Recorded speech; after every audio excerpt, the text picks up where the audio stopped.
Assalamualaikum warahmatullahi wabarakatuh. Di sini saya akan mempresentasikan materi korosi dan pengaruh di bidang otomotif. Anggota kelompok Aftabuddin Rafif dan Ahmad Dali Zulfin, saya sendiri. Latar belakang pengembangan teknologi otomotif meningkatkan penggunaan material logam yang memiliki kekuatan tinggi, namun rentan terhadap pengaruh lingkungan seperti air, udara lembab, terus zat kimia atau kondisi tersebut memicu terjadinya korosi yang dapat menurunkan kualitas material, merusak komponen kendaraan, serta meningkatkan risiko keselamatan. Nah, rumusan masalah yang pertama, apa yang dimaksud dengan korosi atau korosi pada bahan material pembuatan teknik otomotif? Yang kedua, apa saja faktor penyebab terjadinya korosi pada komponen kendaraan? Yang ketiga, bagaimana proses terjadinya korosi pada material logam kendaraan? Yang keempat, apa saja jenis-jenis korosi yang sering terjadi pada komponen otomotif? Apa itu korosi? Jadi, korosi adalah sifat suatu zat atau lingkungan yang dapat merusak material, terutama logam, melalui reaksi atau elektrokimia. Sifat ini dapat menyebabkan penurunan kualitas material seperti berkarat, melemah, atau rusak secara bertahap. Air laut, udara lembab, asam, misalnya air agi, polusi udara. Apa itu korosi? Jadi korosi adalah proses kerusakan atau penurunan kualitas material, terutama logam, akibat reaksi kimia atau elektrokimia dengan lingkungan sekitarnya. Proses ini biasanya ditandai dengan terbentuknya karat pada logam. Yang pertama, besi berkarat akibat terkena air dan udara. Yang kedua, rangka kendaraan yang keropos karena kelembapan. Yang ketiga, knalpot yang berkarat. Yang keempat, pipa logam yang mengalami kerusakan karena cairan kimia. Selanjutnya, reaksi kimia dari pembentukan karat.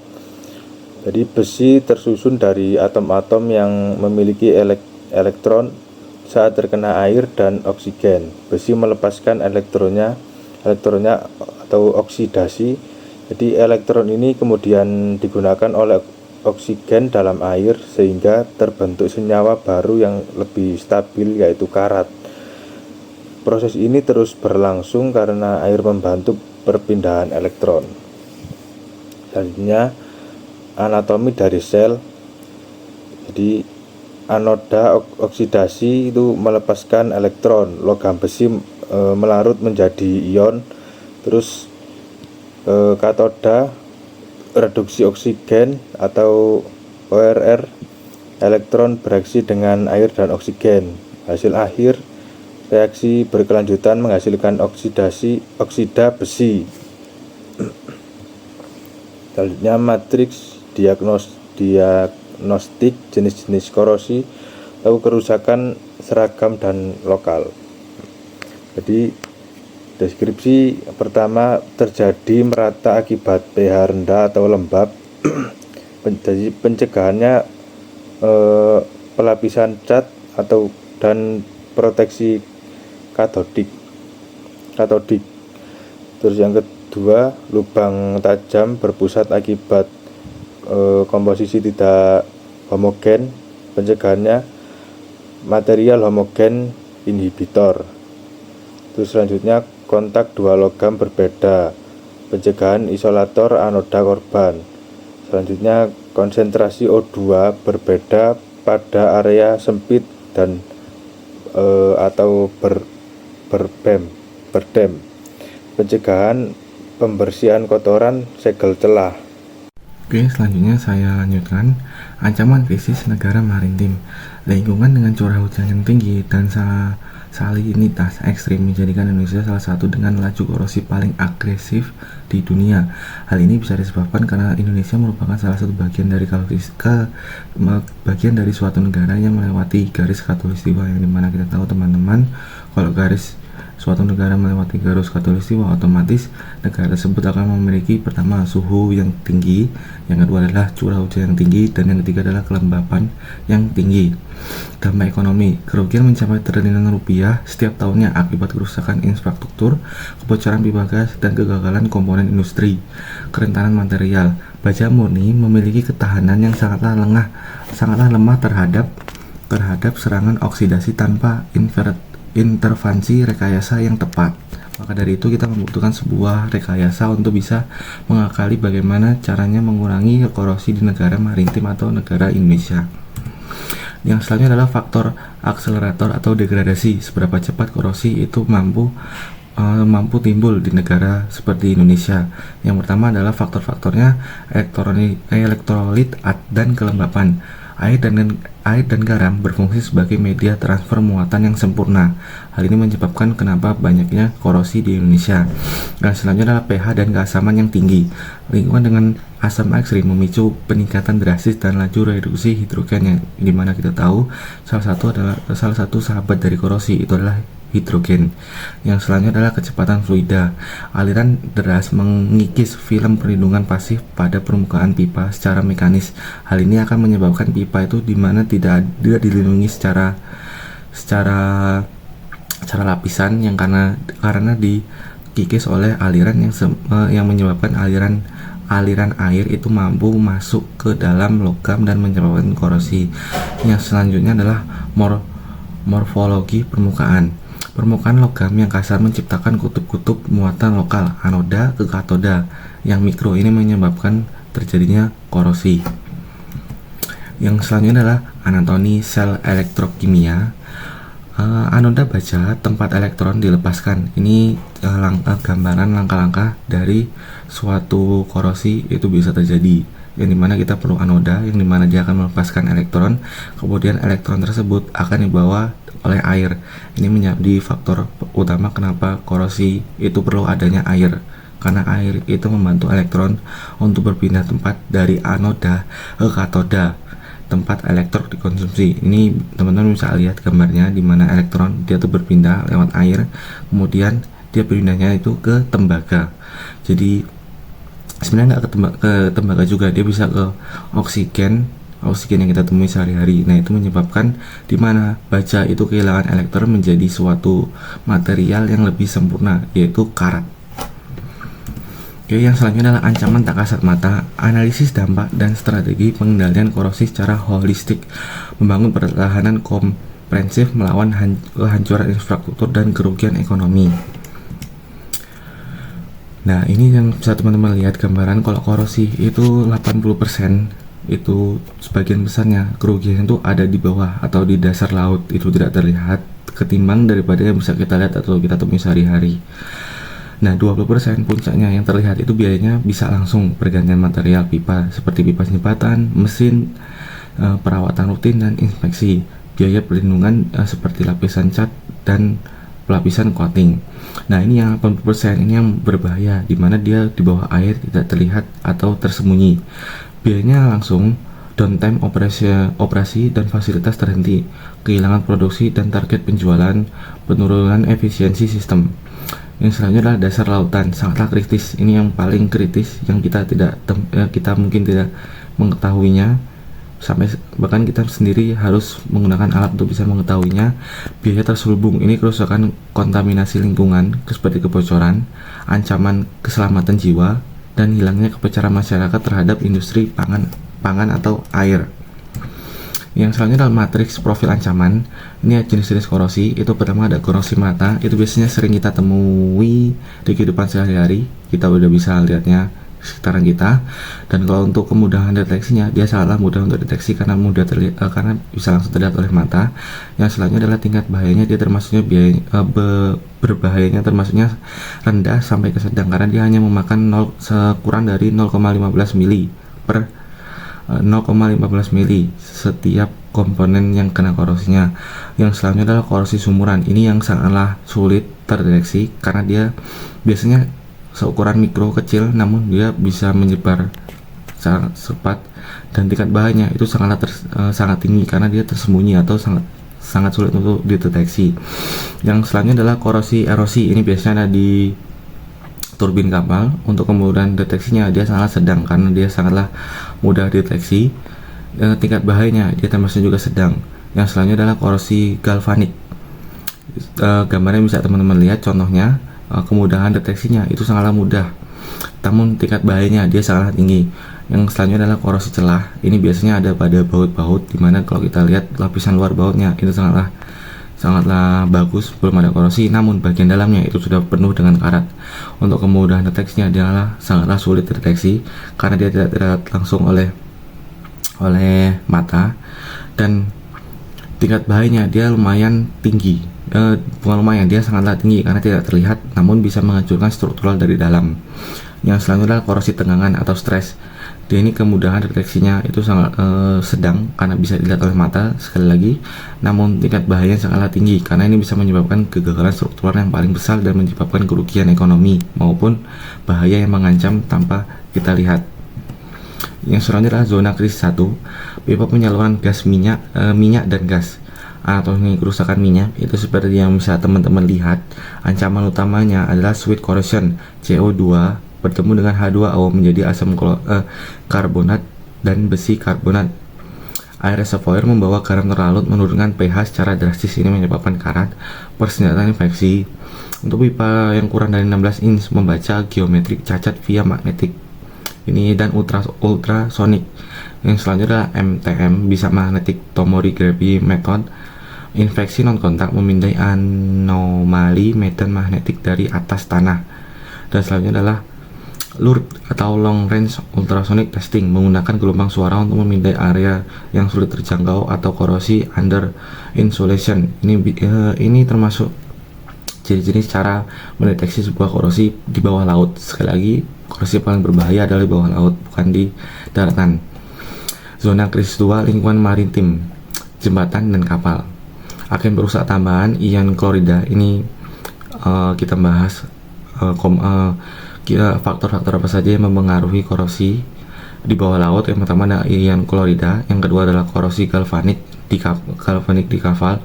Reaksi mematikan antara lambung kapal dan baling-baling perunggu. Dampak nyatanya adalah penipisan pelat, peningkatan hambatan gesekan drag, lonjakan konsumsi bahan bakar. Jadi kalau semakin besar korosi itu kan otomatis akan meningkatkan hambatan gaya gesek suatu lambung kapal dan meningkatkan biaya konsumsi bahan bakar, ini mana itu adalah kerugian ekonomi akibat korosi.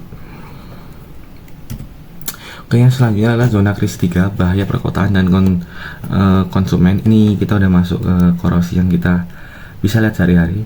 Pertama adalah zona bahaya kendaraan, korosi sasis dan kolong mobil. Pemicunya biasanya lumpur panahan air, garam jalanan, dan goresan yang ada di cat.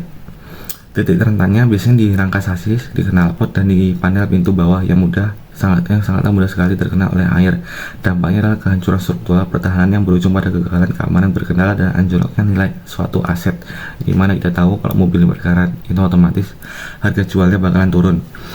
Yang selanjutnya adalah bahaya air bersih di perkotaan, kontaminasi instalasi publik. Pemicunya biasa pipa besi konvensional, terekspor air beroksigen, dan fluktuasi suhu. Dampaknya adalah kontaminasi food grade, kita udah nggak bisa minum air lagi, sudah berbahaya. Pelapisan logam berat ke air minum dan kebocoran sistematik. Solusi transisinya penggunaan termoplastik seperti HDPE, PPR, PVC yang 100% bebas karat. Yang selanjutnya matriks solusi pertahanan. Ini pertahanan yang kita bisa miliki kalau misalnya mau untuk menghindari karat. Yang pertama adalah pertahanan material, substitusikan atau gabungkan logam rentan dengan stainless steel atau aluminium paduan dan termoplastik. Karena material ini itu tahan karat. Jadi kalau teman-teman pengen punya baja pengen tahan karat, itu bisa digabung dengan stainless steel, aluminium atau paduan termoplastik. Yang selanjutnya adalah plastik atau coating, penghalang fisik mutakhir, epoksi, galvanisasi, anti fouling hingga nanomaterial. Yang selanjutnya adalah modifikasi lingkungan, intervensi kimia untuk meredam agen korosif dari sumbernya. Yang selanjutnya adalah proteksi katodik, memanipulasi aliran listrik untuk memaksa aset logam bertindak sebagai katoda. Ini kebalikan dari korosi, di mana korosi itu anoda katoda, ini yang sebaliknya. Dan ini langkah yang keempat, proteksi katodik ini bisa digunakan di gedung-gedung macam ini seperti ada di Burj Khalifa. Oke, yang selanjutnya adalah pilar 1, pemutus kontak lingkungan. Kategori A, pelapisan cat atau coating, ini biasa ada di baja ringan, pengecatan dan pelumuran oli atau membungkus plastik dengan memblokir oksigen dan kelembapan. Kategori B, galvanisasi atau elektroplating, melapisi besi dengan seng murni yang bertindak sebagai tameng primer yang lebih efektif dibandingkan besi. Yang ketiga adalah C, kategori C, yang dimana menciptakan baja tahan karat stainless melalui pencampuran 70% bahan besi, 18% nikel, dan 8% kronium. Ini campuran bahan yang sesuai supaya besi teman-teman tuh bisa tahan dari korosi. Yang selanjutnya adalah pilar kedua, rekayasa elektron proteksi katodik. Prinsip dasarnya adalah membalikan arah arus alami korosi dengan menjadikan struktur utama sebagai katoda. Metode A, anoda ke karbon, menggunakan logam yang lebih tidak mulia seperti magnesium yang sengaja dikorbankan untuk melebur demi melindungi baja atau struktural utama suatu pondasi. Yang selanjutnya adalah metode B, alus standing. Ini yang biasanya ada di gedung-gedung berskalifa, dimana kalau berskalifa itu bagian bawahnya pondasinya itu tetap dialiri listrik, karena seperti kita tahu di Mesir itu tingkat cairan atau air garamnya itu sangat tinggi, jadi dia perlu dilapisi listrik di bawahnya gedung Burj Khalifa untuk bisa menghilangkan efek korosi dari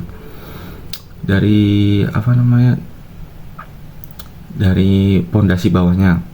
Memanfaatkan sumber daya listrik eksternal untuk menumpang elektron pelindung secara konstan ke dalam struktur pipa. Yang selanjutnya adalah sintesis holistik manajemen korosi terpadu, integrasi 3 lapisan. Yang pertama kita perlu fisik, yang kedua adalah elektrokimia, yang ketiga adalah kimia. Korosi tidak dapat dihentikan secara absolut, namun melalui perbaruan rekayasa termodinamika, kalkulus elektrik, dan inovasi organik, umur infrastruktur dapat diperpanjang tanpa merusak ekosistem. Nah, ini keterbatasan solusi tesis dan era baru perlindungan organik. Seperti yang kita tahu teman-teman, kalau kita tuh udah punya lapisan pelindung anti karat, namun dia sangat berbahaya seperti inhibitor sintetis seperti asam stearat dan kromat. Ini sangat efektif menahan laju korosi, namun bahan ini beracun dan mahal, berbahaya juga bagi kesehatan dan merusak lingkungan sekitar kita. Nah, kita perlu peralihan. Sedangkan di sisi lain, peralihannya industri modern membutuhkan solusi biodegradable. Biasanya kita menggunakan limbah organik rumah tangga untuk melindungi pipa baja bawah laut.